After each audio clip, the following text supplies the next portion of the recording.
Kabar dari Sentul, Season 2, Episode 7. Deru mesin SMK tanda pagar 45 meraung, bukan lagi sebagai alat transportasi, melainkan senjata.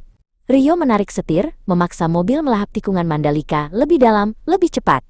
Ia mengejar bayangan piala yang baru saja ia raih, mencoba membuktikan bahwa ia bukan sekadar pemenang junior. Cuma tanda kamu belum cukup gagal, bisik suara Franz di kepalanya, memacu adrenalinnya. Lap yang brutal berakhir. Rio memarkir mobil di pit.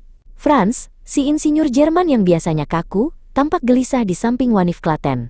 Raut Wanif tidak mencerminkan disiplin biasa. Ada keprihatinan yang mendalam. Sebuah panggilan telepon dari Sentul baru saja mereka terima. Wanif mendekat. Rio, ada kabar dari Sentul. Ayahmu, Pak Pujo jatuh sakit. Demam tinggi, mereka membawanya ke rumah sakit terdekat. Kondisinya tidak bagus. Tangan Rio yang baru saja melepas helmnya mendadak lemas. Sentul, tempat ia belajar mengemudi, tempat ayahnya menyapu debu demi mimpinya. Tengah hari, panas menindih garasi. Rio bersandar di ban mobilnya, jaketnya tergantung longgar. Haruskah ia terbang kembali, meninggalkan kursi balapnya, tim, sponsor, meninggalkan mimpinya saat ia baru saja menggapai tepi? Rasa bersalah bagai oli kotor yang membanjiri mesin hati. Indah duduk di sebelahnya. Pujo pasti bangga melihatmu di sini, Rio. Kebanggaan itu adalah obat. Dan terkadang, obat terbaik adalah tidak menyerah pada janji yang sudah kamu buat. Matanya yang lembut tapi tegas menatap ke depan. Dunia tidak akan berhenti berputar karena kita merasakan sakit. Justru sebaliknya, kita harus berputar lebih kencang. Rio kembali ke lintasan, memaksa dirinya. Tapi setiap perpindahan gigi terasa berat. Setiap pengereman terlambat. Ia tak bisa menemukan titik tumpu. Ia melihat Sentul, bukan Mandalika. Ia melihat ayahnya di bangku rumah sakit, bukan di tribun. Latihan menjadi siksaan. Sesi latihan dihentikan. Rio dipanggil ke kantor GM. Fitri Erik, sosok yang tenang dan berwibawa, menyambutnya. Kamu tidak bisa balapan dengan dua setir, Rio. Satu di kokpit, satu di Sentul. Kamu harus memilih, dan apapun pilihanmu, tim akan mendukung. Itu bukan izin untuk pergi. Itu adalah tantangan. Malam hari, Rio kembali ke kamar. Dia mengambil ponselnya, membolak-baliknya. Matanya tertuju pada sebuah pesan suara.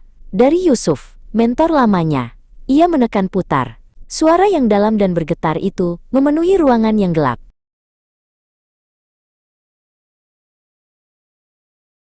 Jangan pernah tanya bisa atau tidak. Kemampuanmu sudah terbukti. Tanyakan, siapa yang akan rugi kalau kamu menyerah? Pujo ada di sana. Tapi ribuan anak yang tumbuh di balik lintasan Sentul, yang melihatmu sebagai harapan, mereka juga ada di sana. Jangan kecewakan mereka, nah.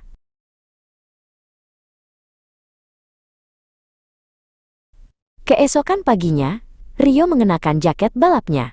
Kali ini, tidak ada keraguan. Guild telah bertransformasi menjadi bahan bakar. Ia tidak balapan meskipun ayahnya sakit. Ia balapan demi ayahnya, demi janji pada dirinya sendiri.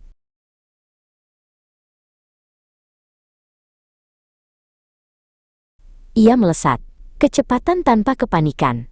Kepercayaan diri tanpa kesombongan. Di tikungan knalpot, Rio beradu sengit dengan Shahroni, pembalap karismatik tim Mandalika. Rio memanfaatkan jalur sapu lidi yang ia pelajari dari ayahnya, memotong lintasan dengan presisi brutal. Sebuah manuver overshoot yang sempurna.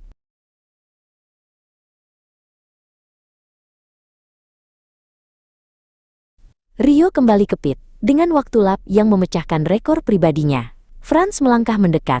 Ekspresi wajahnya tetap keras, tetapi matanya mengkhianatinya. Ia mengangguk pelan. Anggukan yang bernilai 1000 kata. Rio membalas tatapannya.